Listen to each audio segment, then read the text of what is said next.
Bonjour, bienvenue dans cette deuxième petite vidéo de la boîte à tonton. Voilà, aujourd'hui je vais vous parler d'un jeu qui nous fait vraiment kiffer, c'est un de nos jeux préférés.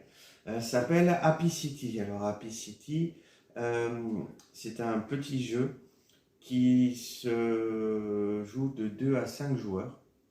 Donc les parties durent environ entre 10 minutes et 20-25 minutes, quoi.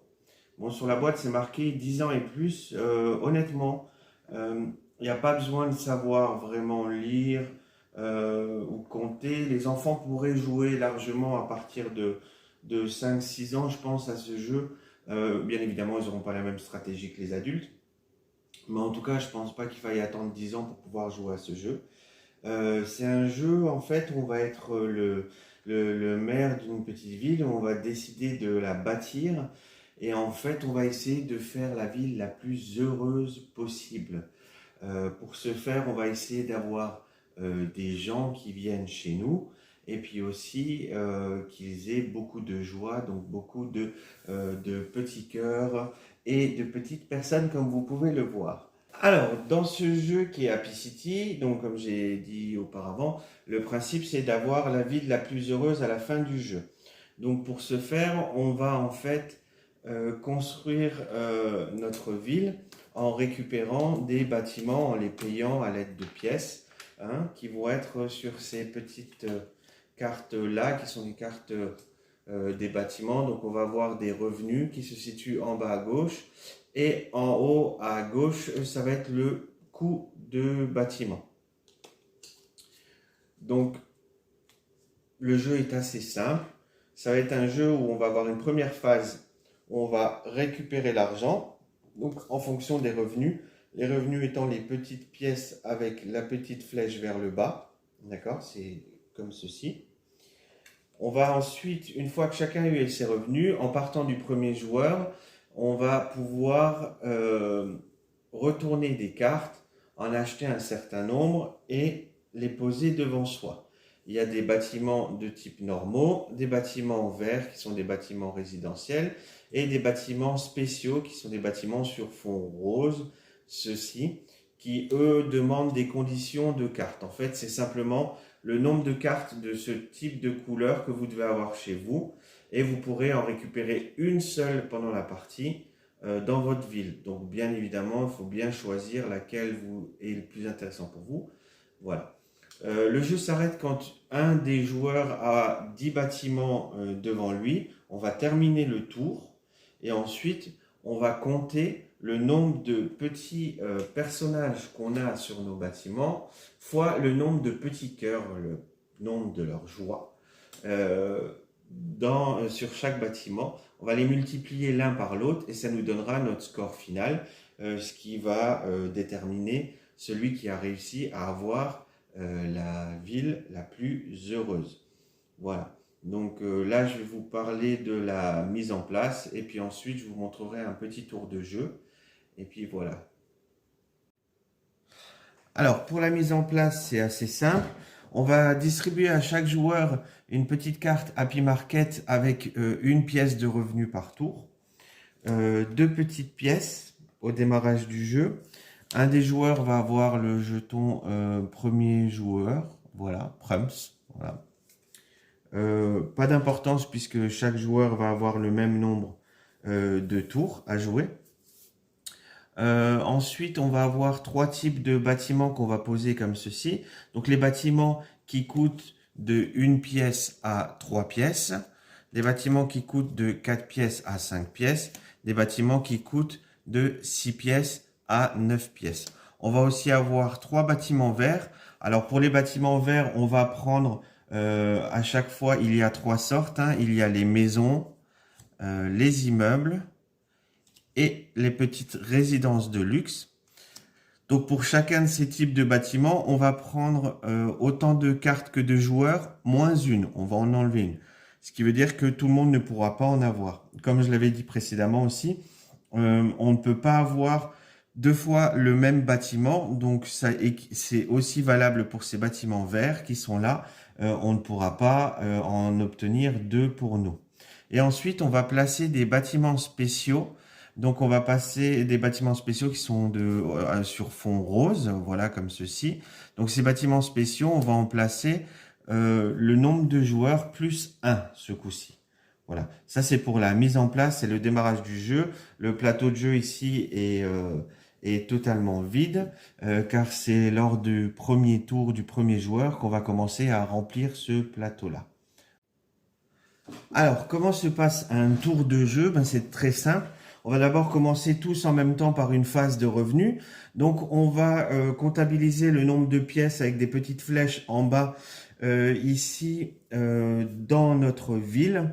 Et donc, on va prendre le nombre de pièces équivalentes. Donc là, pour l'instant, au début du jeu, tout au début du jeu, on commence, comme j'avais dit, avec 2 pièces. Mais on va devoir passer d'abord par la phase de revenu. Donc, on va prendre une petite 3e pièce ici. Chacun, on va prendre une petite 3e pièce.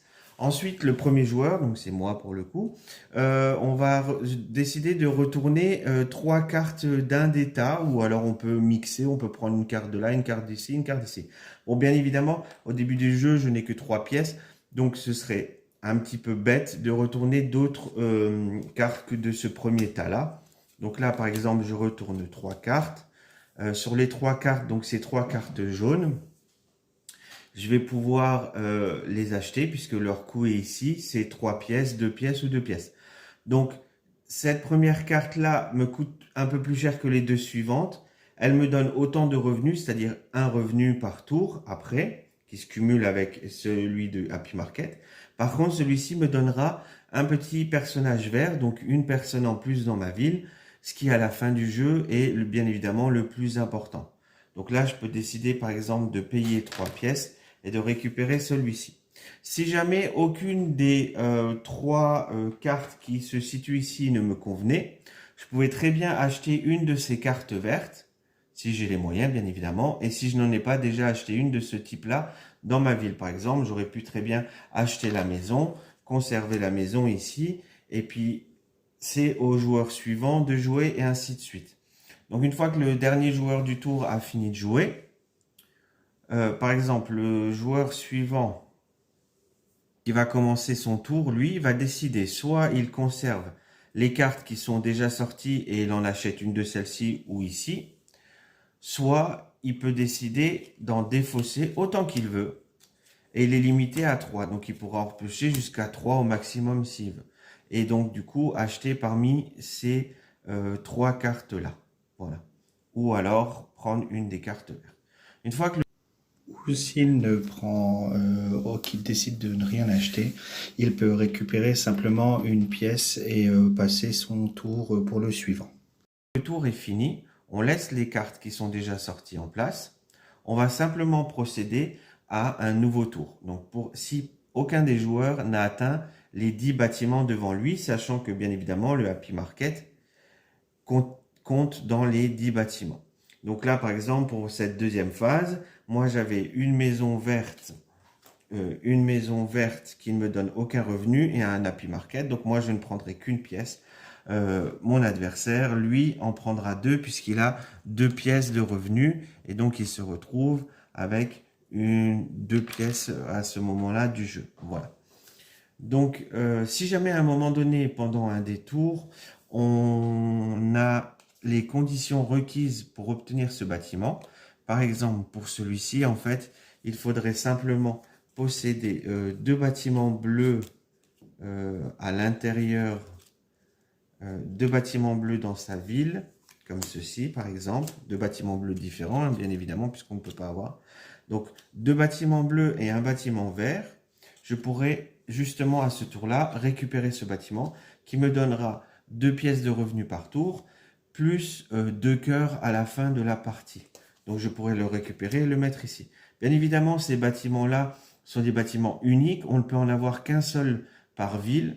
Donc, choisissez bien celui que vous voulez, celui qui vous rapportera le plus, soit en argent, soit en cœur, soit en personne, comme c'est le cas ici. Voilà, lui rapporte 2 cœurs et 2 personnages, mais il demande plus de conditions de jeu. Voilà.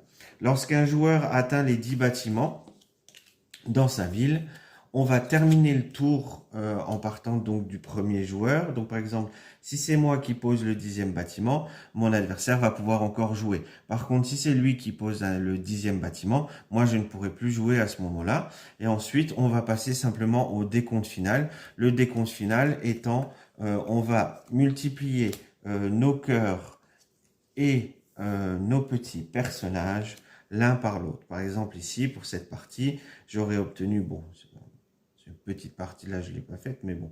Donc, j'enlève un cœur, donc ici, je n'aurai qu'un cœur au lieu d'en avoir que deux. Donc, j'aurai un cœur fois 5 petits personnages, j'obtiendrai 5 points. Voilà. Et c'est celui qui a le plus de points à la fin du jeu qui gagne, parce qu'il aura la ville la plus heureuse.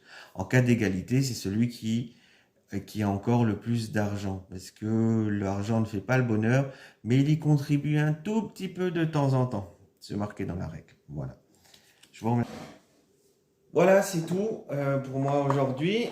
Donc voilà, ce petit jeu Happy City. Donc vraiment trop cool. Nous, c'est un de nos petits coups de cœur, assez rapide. Il coûte à peu près une vingtaine d'euros.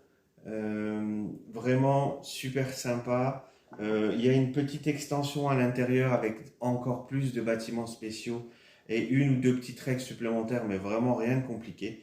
Donc voilà. On passe de très bons moments, on y joue régulièrement, donc faites-vous plaisir si jamais ça vous tente. Allez, bonne journée à tous, salut!